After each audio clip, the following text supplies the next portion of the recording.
देखिए यहाँ पिछली कक्षाओं में आप बीजीय व्यंजकों और उनके जोड़, घटाव, गुणा और भाग का अध्ययन कर चुके हैं। यहाँ पे है ये टर्म देखिए, बीजीय व्यंजक, इसे समझना है। इसके लिए आप मेरे पिछले वीडियो देखेंगे, बीजीय व्यंजक पर आधारित है, उसे देख लेंगे तो अच्छी तरह से समझ जाएंगे। अब हम देखते हैं, वहाँ आप यह भी अध्ययन कर चुके हैं किस प्रकार कुछ बीजीय व्यंजकों का गुणनखंडन किया जाता है। आपने गुणनखंडन किया है, फैक्टराइजेशन बोलते हैं जिसे। अब हम देखते हैं निम्न बीजीय सर्वसमीकाओं और उनका गुणनखंडन में उपयोग का पुनः स्मरण कर सकते हैं। अब देखिए सर्वसमीकाएं हैं, बीजीय सर्वसमीका। सर्वसमीकाएं सभी मानों के लिए सत्य होती हैं, चर के सही मानों के लिए, तो वो ये सर्वसमीकाएं हैं। और ये देखिए, ये x plus y whole square, x minus y whole square, x square minus y square, तो ये सर्वसमीकाएं हैं। और ये कौन सी सर्वसमीकाएं हैं? ये बीजीय सर्वसमीकाएं हैं। यानी बीज गणित में जो सर्वसमीका हम यूज करते हैं उसे हम बीजीय सर्वसमीकाएं कहते हैं।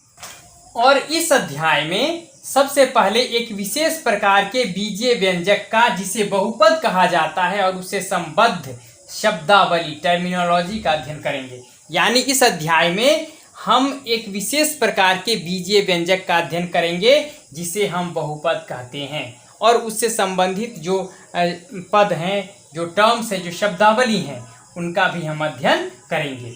और यहाँ पर हम शेषफल प्रमेय, रिमाइंडर थ्योरम, गुणनखंड प्रमेय, फैक्टर थ्योरम और बहुपदों के गुणनखंडन में इनके उपयोग का भी अध्ययन करेंगे। यानी हम यहाँ शेषफल प्रमेय का भी अध्ययन करेंगे, गुणनखंड प्रमेय का भी अध्ययन करेंगे, और उनका बहुपदों के जो गुणनखंडन होंगे यानी फैक्टराइजेशन होंगे, उनमें कैसे इनका प्रयोग होगा उसका भी अध्ययन हम करेंगे। इनके अतिरिक्त हम कुछ और बीजीय सर्वसमीकाओं का और कुछ दिए हुए व्यंजकों का गुणनखंडन करने तथा मान निकालने के बारे में भी अध्ययन करेंगे। सबसे पहले हम याद करेंगे कि चर को एक प्रतीक से प्रकट किया जाता है। प्रतीक यानी सिंबल जिसे बोलते हैं हम लोग, जो ऐसे ये प्रतीक है, प्रतीक मीन्स सिंबल, ये सिंबल, इसे हम प्रतीक कहेंगे। तो ये सिंबल,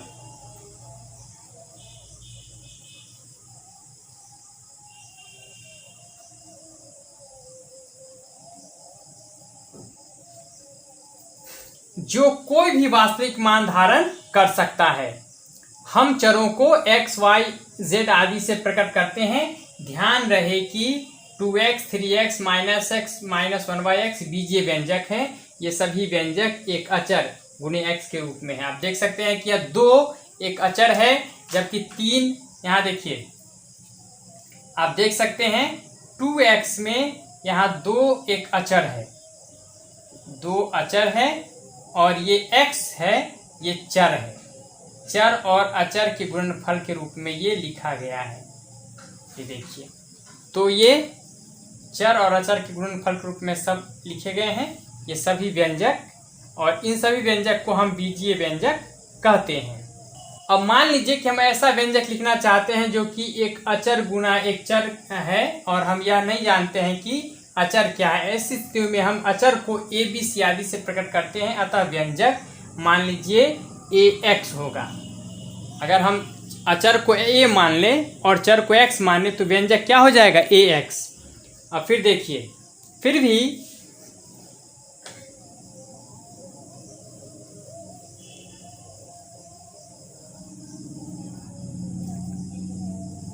अचर को प्रकट करने वाले अक्षर और चर को प्रकट करने वाले अक्षर में अंतर होता है। एक विशेष स्थिति में अचरों के मान सदा समान बने रहते हैं, अर्थात एक दी हुई समस्या में अचर के मान में कोई परिवर्तन नहीं होता है, परंतु चर के मान में परिवर्तन होता रहता है। चर का मान बदलते रहेगा और अचर के मान में परिवर्तन नहीं होगा। वो कब? एक विशेष स्थिति में, याद रखना है इसे। उसके बाद देखिए, अब हम 3 एकक मीन्स 3 यूनिट्स, 3 एकक की एक भुजा वाला एक वर्ग लेते हैं। यहाँ हमने लिया ये भुजा 3 इकाई है, इसका परिमाप क्या होगा? परिमाप जिसे हम परिमिति कहते हैं, परिसीमा कहते हैं। तो परिमाप यानी पेरीमीटर क्या है? आप जानते हैं कि वर्ग का परिमाप क्या होता है? 4 भुजाओं की लंबाइयों का योगफल यानी जोड़ होता है। यहाँ प्रत्येक भुजा की लंबाई 3 एकक है, अतः इसका परिमाप 4 × 3 अर्थात 12 एकक है। 1 2 3 4, इसलिए 4 से हमने गुना किया। यदि वर्ग की प्रत्येक भुजा 10 एकक हो तो परिमाप क्या होगा, 4 से गुना कर देंगे, अर्थात 40 एकक। एकक मीन्स इकाई, यूनिट। अब देखिए, यदि प्रत्येक भुजा की लंबाई x एकक हो, यानी हमने मान लिया कोई चर राशि मान लिया, कभी हमने अभी लिया है 10, उससे पहले लिया 3, तो हम इस तरह से कुछ भी मान सकते हैं। तो हमने मान लिया कि प्रत्येक भुजा की लंबाई x एकक है, तो परिमाप क्या हो जाएगा, 4x। अतः हम यह पाते हैं कि भुजा की लंबाई परिवर्तन होने पर परिमाप बदल जाता है। तो ये देखिए, x है एक चर, वो कौन सा चर है, स्वतंत्र चर, और 4x क्या हुआ, आश्रित चर। मैंने बताया है वीडियो में, आप देख लेंगे, और पिछले वीडियो में है ये चीज़। अब देखिए, क्या आप वर्ग PQRS का क्षेत्रफल ज्ञात कर सकते हैं। यह x गुने x यानी x स्क्वायर हो जाएगा। क्षेत्रफल आप जानते हैं, वर्ग का क्षेत्रफल क्या होता है, भुजा स्क्वायर। तो x गुना x क्या हो जाएगा, x स्क्वायर, यानी x स्क्वायर वर्ग मात्रक या वर्ग एकक हम कहेंगे। याद रखना है कि जब परिमिति या परिसीमा होगी तो हम उसमें एकक कह देंगे, लेकिन जब क्षेत्रफल होगा तो वर्ग लिखना आवश्यक हो जाएगा। ये याद रखना है कि ये वर्ग एकक हो जाएगा, क्षेत्रफल में वर्ग लिखना आवश्यक है, वर्ग एकक। अब देखिए, एक्स स्क्वायर एक बीजीय व्यंजक है। आप 2x x square plus 2x x Q minus x square plus 4x plus 7 जैसे अन्य बीजीय व्यंजकों से भी परिचित हैं। ध्यान दीजिए कि अभी तक लिए गए सभी बीजीय व्यंजकों में चर के घातांक पूर्ण संख्याएं रहे। याद रखना है कि किसी भी बीजीय व्यंजक में यदि चर राशि का घात एक पूर्ण संख्या हो तो उसे हम बहुपद कहते हैं। यहाँ देखिए, एक ही चर है x तीनों में, तो हम कहेंगे एक चर में ये बहुपद हैं और ये सब के सब पूर्ण संख्याएं हैं। देखिए, यहाँ पर x पर घात यहाँ 1 होगा, यहाँ 2 है, यहाँ 1 है, 3 है, 2 है, 1 है। यानी हमें ध्यान रखना है कि जब बीजीय व्यंजक में चर राशि का घात कोई पूर्ण संख्या रहे तो उसे हम बहुपद कहेंगे। और चूंकि ये एक ही पद है इसलिए हम कहेंगे एक चर वाला बहुपद या एक चर में बहुपद। एक चर वाला बहुपद क्या होगा, पोलिनोमियल इन वन वेरिएबल्स। यहाँ पोलिनोमियल्स है, इसका प्लूरल। ऊपर दिए गए उदाहरणों में चर x है। उदाहरण के लिए अब देखिए, ये भी उदाहरण है, चर x में एक बहुपद है। इसी प्रकार इसमें भी चर y में एक बहुपद। ये देखिए, ये 3y स्क्वायर प्लस 5y ये चर y में बहुपद है, और t स्क्वायर प्लस 4 ये चर t में एक बहुपद है। बहुपद x स्क्वायर प्लस 2x में व्यंजक x स्क्वायर और 2x बहुपद के पद कहे जाते हैं। आप देख सकते हैं कि प्लस और माइनस से जो अलग अलग भाग बन रहे हैं इन्हें ही हम पद कहते हैं।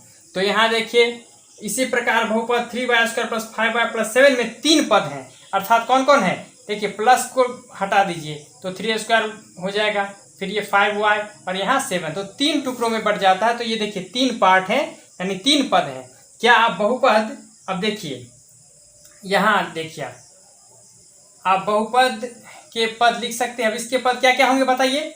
एक यहाँ देखिए, आप बहुत सिंपल है कि ये देखिए, प्लस से हटा दीजिए, प्लस माइनस यहाँ बीच में जिसे ज्वाइंट किए हुए हैं ये हटा दीजिए, तो होगा minus x cube, 4x square, 7x और -2। इस तरह से हमने देखा कि इसके 4 पद हैं। बहुपद के प्रत्येक पद का एक गुणांक होता है, यानी कोफिशिएंट होता है। अब देखिए, यहाँ -x³ plus 4x square 7x -2, यहाँ -1 है इसका गुणांक, -x³ का गुणांक है -1, x स्क्वायर का गुणांक है 4 और x का गुणांक है 7, यानी इसके साथ गुना में जो है उसी को हम गुणांक कहते हैं। यहाँ पर हम x पर पावर 0 का गुणांक -2 लिखते हैं। क्यों लिखते हैं कि हम यहाँ ध्यान देना है कि -x³, ये देखिए -x³ प्लस ये 4x स्क्वायर प्लस 7x और ये -2 है। -2 है तो यहाँ पर छुपा हुआ है x पर पावर ये 0, x टू द पावर 0। तो यहाँ पर x टू द पावर 0 का मान होता है 1, इसलिए यह ऐसे रह जाएगा। तो जब भी कहा जाए, अब इसके साथ गुना में कौन है, इसके साथ है -1, तो इसका गुणांक हो गया -1। इसके साथ गुना में क्या है, 4 है, तो इसका गुणांक क्या हुआ 4, यानी पद का होता है। देखिए ये जो पद हैं ये 4 पद हैं टोटल, एक ये हुआ, दूसरा पद ये है, तीसरा पद ये है, चौथा पद ये है। तो पहले पद का गुणांक है -1, यानी एक्स क्यूब के साथ गुना में है वो -1 है। यहाँ एक्स स्क्वायर्ड का गुणांक है 4, यहाँ एक्स के गुणांक है 7, और यहाँ एक्स टू द पावर 0 का गुणांक क्या है -2 है। तो इस तरह से हम देखते हैं कि इसके ये इन पदों के ये गुणांक हैं कि एक्स टू द पावर 0 का मान 1 होता है, और आपको पता है यहाँ देखिए एक्स का गुणांक क्या है तो -1 देख रहे हैं आप यहाँ पे -x है, इसका मतलब इसका गुणांक है -1। अब ध्यान रहे कि 2 भी एक बहुपद है। वस्तुतः देखिए कोई भी वास्तविक संख्या एक बहुपद है। यहाँ देखिए 2 -5 ये क्या है -5 है, 7 है, ये सब अचर बहुपद कहलाते हैं, यानी ये उसके उदाहरण है अचर बहुपद। तो मैंने आपको कहा कि किसी भी अचर को हम लिख सकते हैं, जैसे 2 को हम क्या लिख सकते हैं 2 × x टू द पावर 0, ये हो जाएगा 0, और इस तरह से हम कहेंगे कि ये भी एक बहुपद है। तो बहुपद की परिभाषा के हिसाब से यह एक बहुपद है, इस तरह से लिख सकते हैं।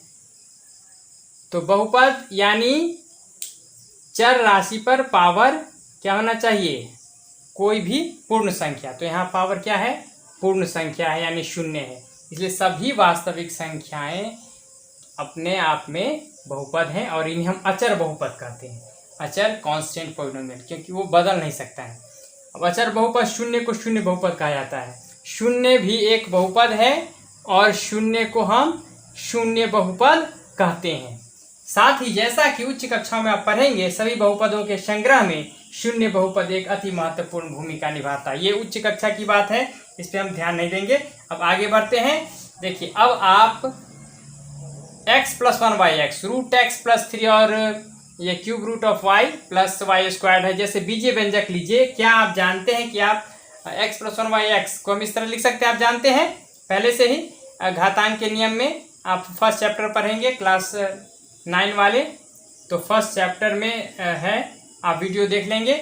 यहाँ दूसरे पद अर्थात x टू द पावर -1 का घातांक क्या है -1 है, जो कि एक पूर्ण संख्या नहीं है। मैंने आपको बताया कि पूर्ण संख्या होना आवश्यक है, तो पूर्ण संख्या नहीं है, इसलिए इसे हम बहुपद नहीं कहेंगे। कोई पूछे आपसे x + 1/x बहुपद है, तो आप कहेंगे नहीं है।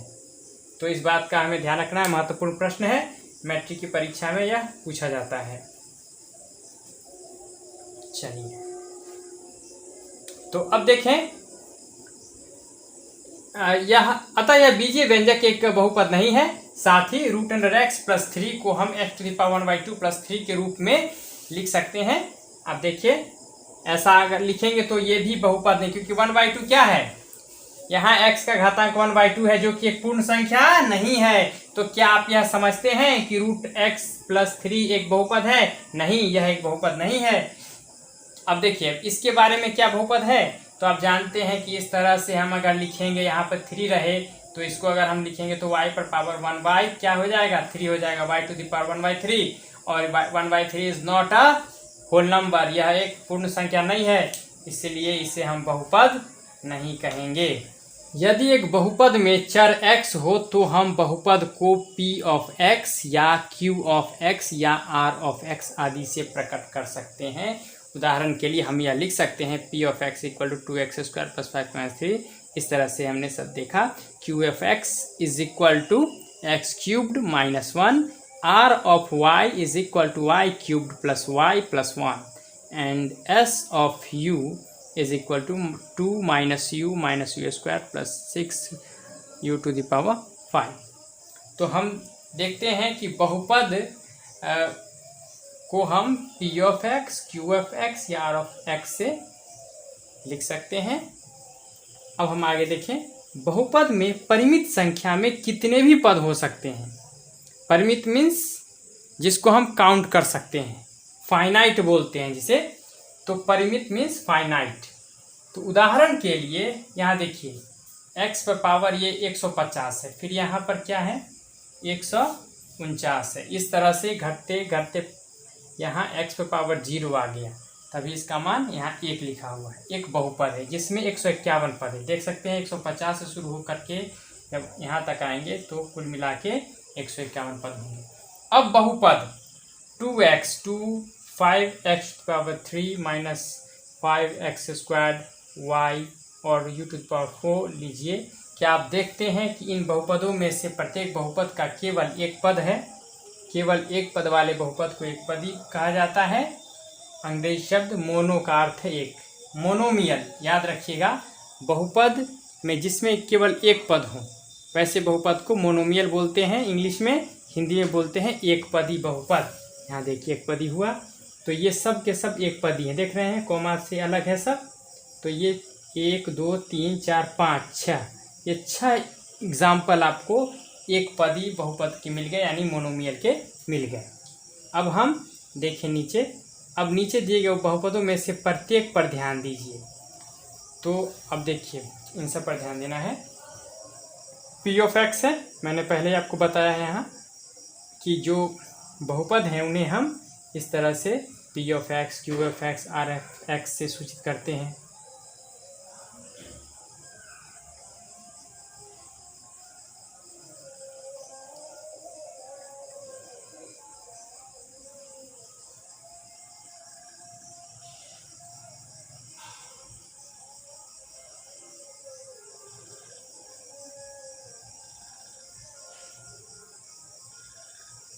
अब हम नीचे देखते हैं तो p(x) से सूचित किया गया इस बहुपद को q(x) से और इस बहुपद को r(y) से। यहाँ है वेरिएबल u इसलिए t(u) है। यहाँ वेरिएबल है y इसलिए r(y). यहाँ वेरिएबल है x इसलिए q(x). यहाँ x है तो p(x). यहाँ दोनों चेंज्ड है इसलिए अलग अलग बहुपद हो गए। यहाँ प्रत्येक बहुपद में कितने पद हैं? इनमें से प्रत्येक पद में केवल 2 पद हैं। ध्यान देने वाली बात है कि इन सब में 2-2 पद हैं, इसलिए 2 पदों वाले बहुपदों को क्या कहते हैं? बाइनोमियल कहते हैं, यानी द्विपदी बहुपद बोलते हैं या द्विपद बोलते हैं। अंग्रेजी शब्द बाई का अर्थ होता है 2। इसी प्रकार केवल 3 पदों वाले बहुपदों को त्रिपद यानी ट्राइनोमियल्स कहा जाता है।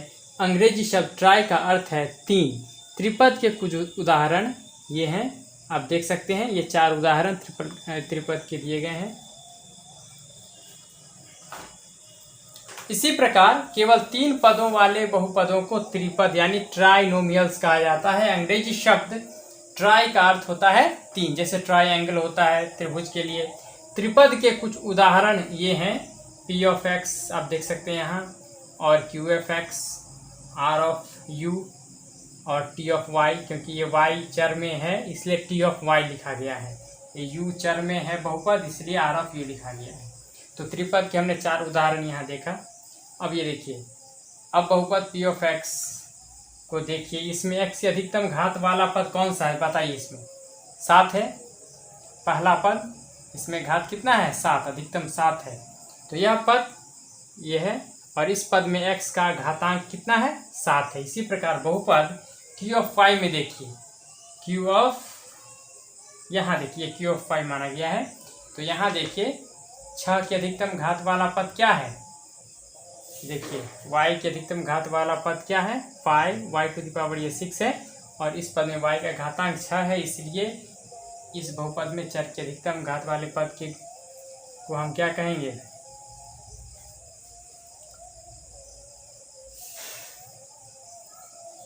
तो यहाँ हम देखते हैं कि y का घातांक 6 है।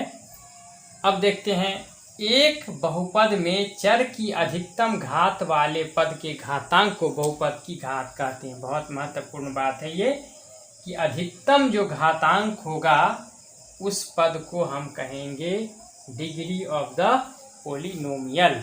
अतः बहुपद 3x⁷ minus 4x⁶ plus x + 9 की घात 7 है और बहुपद 5y⁶ माइनस 4y² माइनस 6 की घात क्या है? 6 है। एक शून्येतर अचर बहुपद की घात 0 होती है, यानी 0 को छोड़कर जो भी अचर बहुपद है, आपको ये बताया गया है कि अचर बहुपद कौन कौन सी, जो भी संख्याएं हैं वास्तविक संख्याएं वो सब की सब अचर बहुपद होती हैं और शून्य भी उनमें से एक है। तो शून्य को अगर छोड़ दिया जाए तो जितने भी अचर बहुपद हैं उनकी घात शून्य होती है। आपने देखा था अभी कुछ देर पहले 2x⁻0, इसको हम 2 लिख सकते हैं। तो यह जो बहुपद है इसका घात शून्य है, यानी degree of this polynomial is 0। इस बहुपद की घात शून्य है। अब हम घात के बारे में देखेंगे उदाहरण। देखिए, चर का अधिकतम घातांक 5 है। यहाँ देखिए, इसका अधिकतम घातांक 5 है, इसलिए बहुपद की घात क्या हो जाएगी? 5। दूसरे में देखिए, चर का अधिकतम घातांक क्या है? 8 है, इसलिए बहुपद की घात 8 है। तीसरे में देखिए, केवल एक पद 2 है, जिसे हम इस तरह से लिख सकते हैं, इसलिए इसका घातांक 0 है, इसलिए बहुपद की घात क्या है? 0 है। यहाँ हमें 4 बहुपद दिए गए हैं। अब इनमें जो सर्वनिष्ठ तथ्य हैं, सर्वनिष्ठ माने जो सब में शामिल हो, इनमें प्रत्येक बहुपद की घात 1 है। देख रहे हैं, सबकी घात क्या है? 1 है। यहाँ 4x है तो घात 1 है, यहाँ y है तो एक ही घात हुआ, t यहाँ एक घात है, u में भी एक घात है। अब एक घात वाले बहुपद को हम कहते हैं रैखिक बहुपद, यानी लीनियर पॉलिनोमियल। एक चर में कुछ और रैखिक बहुपद 2x-1 √2y+1 2 -u हैं, तो कुछ रैखिक बहुपद ये हैं। अब क्या x में 3 पदों वाला एक रैखिक बहुपद हम ज्ञात कर सकते हैं? हम ऐसा रैखिक बहुपद ज्ञात नहीं कर सकते हैं, क्योंकि x में एक रैखिक बहुपद में अधिक से अधिक 2 पद हो सकते हैं। अतः x में कोई भी रैखिक बहुपद ax + b के रूप का होगा। ध्यान देने वाली बात है कि जितना मैक्सिमम जो घात होता है, पावर होता है, उससे अधिक से अधिक एक पद ज़्यादा हो सकते हैं। जैसे अगर एक पद का है,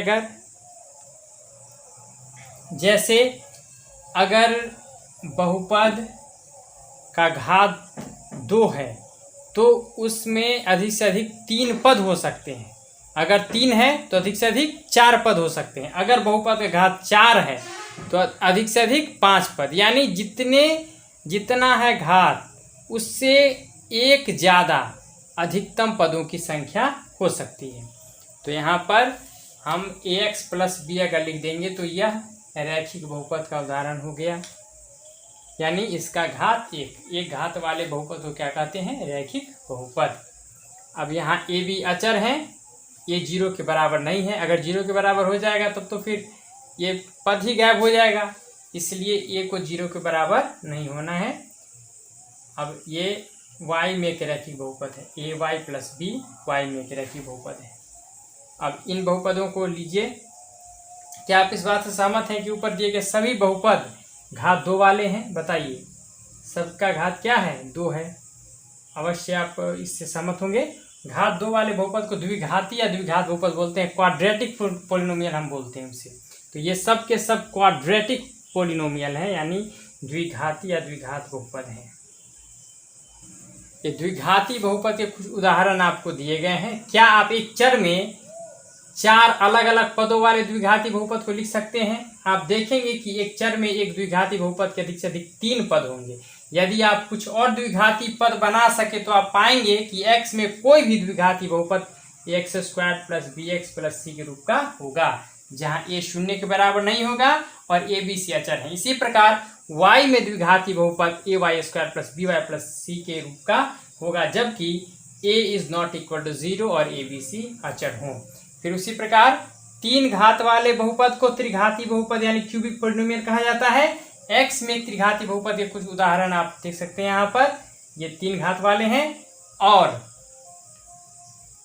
अधिक से अधिक 4 पद हो सकते हैं। इन्हें हम इस तरह से लिख सकते हैं, जहाँ a 0 के बराबर नहीं है और a b c d अचर हैं। अभी आपने देखा है कि घात 1, घात 2 या घात 3 वाले बहुपद देखने में लगभग समान ही लगते हैं। तो क्या आप एक चर में घात n वाला एक बहुपद लिख सकते हैं, जहां n कोई प्राकृत संख्या है? एक चर x में घात n वाला बहुपद निम्न रूप का एक व्यंजक होता है। देखिए, ये एक चर x में घात n वाला बहुपद है। जिसे हम इस तरह से लिख सकते हैं। और ए नॉट से, इसे हम ए नॉट बोलते हैं, ए जीरो जो इस तरह से ऐसे करके लिख देते हैं, इसे हम ए नॉट कहेंगे। इसे पढ़ा जाता है ए नॉट, इसे ए नॉट पढ़ा जाता है। तो ए नॉट A1 A2 से लेकर के AN तक है, तो AN शून्य के बराबर नहीं होना चाहिए, तब जाके हम कहेंगे ये घात n वाला बहुपद है। और ये सब के सब अचर हैं, यानी ए नॉट से लेकर के AN तक सब के सब अचर हैं। विशेष रूप में यदि A naught is equal to A1 A2 A3 से लेकर AN तक सब शून्य हो तो हमें शून्य बहुपद प्राप्त होता है। मैंने अभी कहा था शून्य बहुपद क्या है, शून्य को ही हम शून्य बहुपद कहते हैं।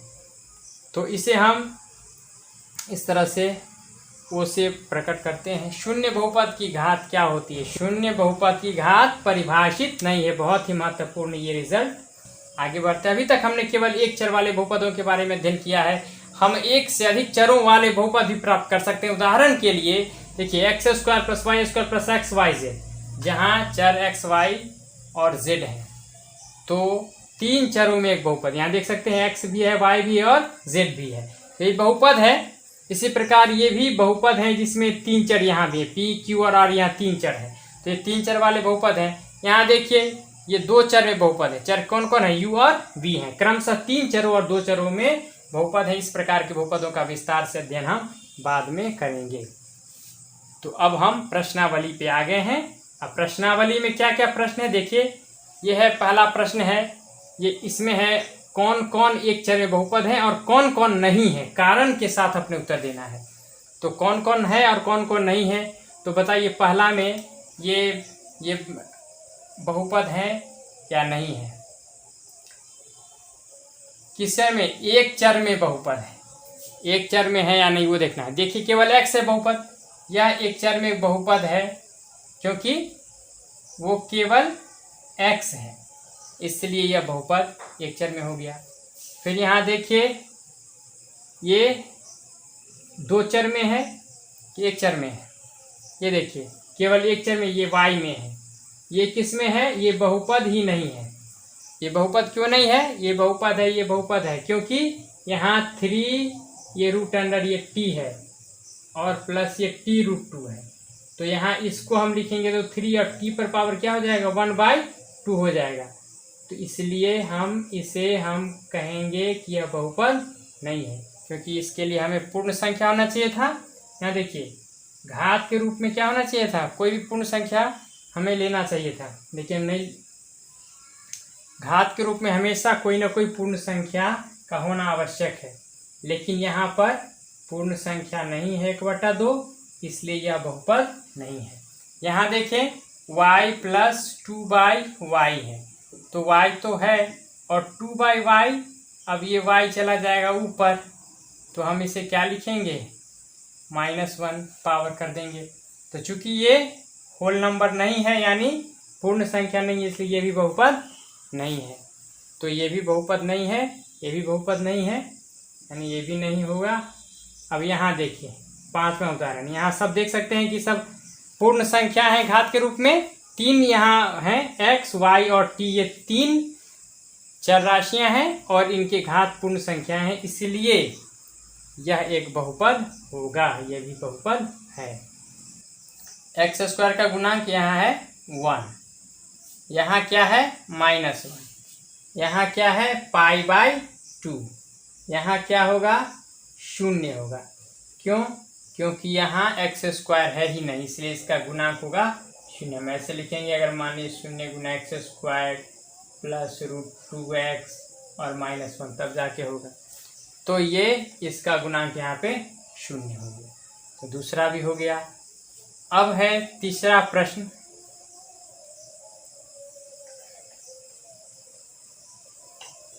क्या है?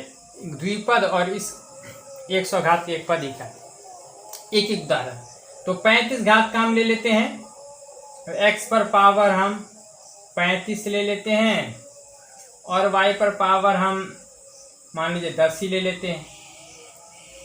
तो 35 घात के एक द्विपद का उदाहरण हो गया। मैक्सिमम देखना है हमें। अब देखिए हम ऐसा ले लेते हैं, तो एक उदाहरण हो गया। हम कोई दूसरा उदाहरण भी ले सकते हैं, हमारी मर्जी।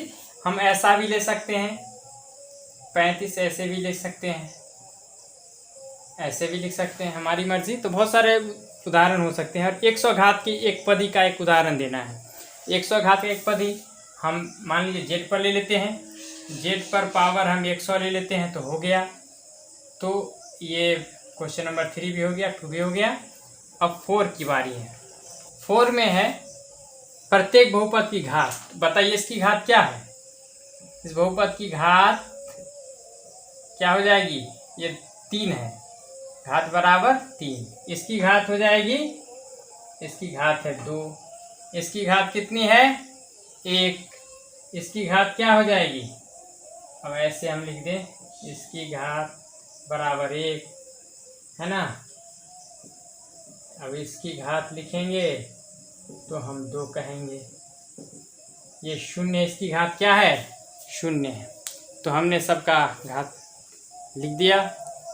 बताइए कि निम्नलिखित बहुपदों में कौन कौन बहुपद रैखिक है, कौन कौन द्विघाती हैं और कौन कौन त्रिघाती हैं। तो रैखिक, रैखिक यानी एक घात वाला, तो इसका घात है 2, तो ये द्विघाती है, तो ये हुआ द्विघाती। दूसरा देखिए आप, इसमें घात कितना है? 3, तो क्या हो जाएगा? त्रिघाती। उसके बाद देखिए ये कितना घात वाला है? 2 घात, तो द्विघाती फिर से ये। उसके बाद आप देखिए ये रैखिक, रैखिक मतलब एक घात वाला। और ये कौन सा है? ये भी है रैखिक।